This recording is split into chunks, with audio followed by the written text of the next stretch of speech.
Welcome back to Talk of the Town. We are joined now by John Frazier from Frazier Band, and you're going to be playing here locally. You're on the road a lot, but at the Roasting Room coming up soon. On the 7th of January, yeah, back in Bluffton at the Roasting Room, really, it's fantastic to be back. It's a great concert venue, so, and of course, this is don't need to tell anybody this is a beautiful part of the country. So it is love indeed. to be back here. Yeah. Now, you're originally from Pennsylvania, so how did the whole love of bluegrass become part of so deep in your music? Great question. I grew up in a house where we had a really pretty musical family, and we listened to a lot of different kinds of music. And honestly, I started playing mandolin first. I had bought some bluegrass records when I was in my early teen years, and had some exposure to some folk music on my own, and generically at school like everybody does. But my dad had some stuff too. But I started playing mandolin in my teen years, and honestly, it was just very easy to gravitate towards bluegrass after I found the mandolin. It was the music that spoke the most to me. That's really evident in your work. I mean, the mandolin has this presence in your work, and you're just one with it. I mean, you really feel it, like it has a very strong voice in your work. Thank you. It's been a hugely important part of my life. So. Yeah. And how did you pick it up? I mean, the guitar teacher I had for a while, he played some, so I learned a little from him. Did they just put it in your hands and say, give it a shot? Well, then, no. I had a friend who had one, and he just one day just brought it by my place and said, he's like, listen, I'm never going to be able to play this thing. You can just have this. He's like, you're a way better musician than I am, which was really a nice thing to do. I think when you're a kid, you do stuff like that for your friends. You don't think about it as much, but it was very organic in that way. Very, I'm assuming just. Anyone I've ever talked to who was given the gift of an instrument, it's like this collision in the universe happens, and something magical happens when you're just gifted with an instrument. Yeah. It kind of, it just.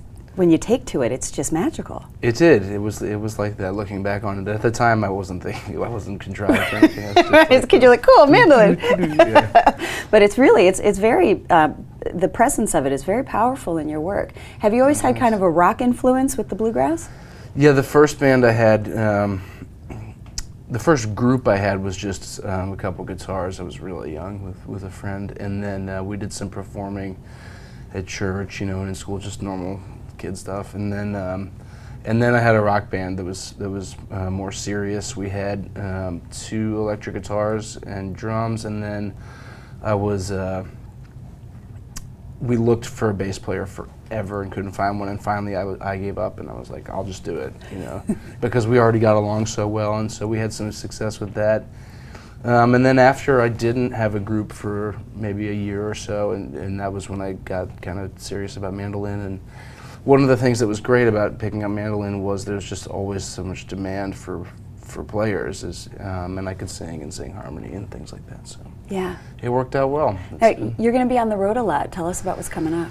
We've had a really busy 2016. I think everybody had like kind of a long 2016. We were just talking about that. But we're going to be in Rome, Georgia on the 6th, and of course here in Bluffton at the Roasting Room on the 7th, and then Knoxville and Chattanooga also to round out the month. And then in February we're off to Kansas City for Folk Alliance, which should be really fun. It's going to be our first big music conference, and I'm excited to take the work that we've been doing there. So. Sure. Now, being on the road is not easy. How do you keep yourself going on the path that you've chosen as a musician? Good question. Yeah, I've found physical fitness to be a huge part of that. I have to find ways to get exercise, but also just self-imposed breaks too. Not traveling sometimes is a really good way, because you get antsy to go back out for sure if you like it. I mean, but yeah.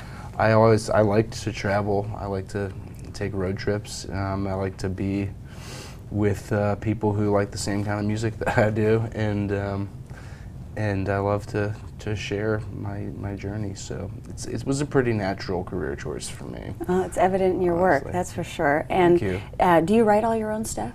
We do a lot of covers, but we have 2 full-length albums that are. The first album is all original, and the second my manager encouraged me to put a cover song on there and a public domain song. But yeah, I think there's it's 11 originals on the first and I think 9 on the second. So fantastic. Well, we'll have an opportunity to experience the Frazier Band at the Roasting Room coming up. And thanks so much for being with us today. Oh, it was my pleasure. Thank you for having me. Thanks for watching Talk of the Town. I'm Carrie Dillon in for Sandy Benson, and we'll see you next time.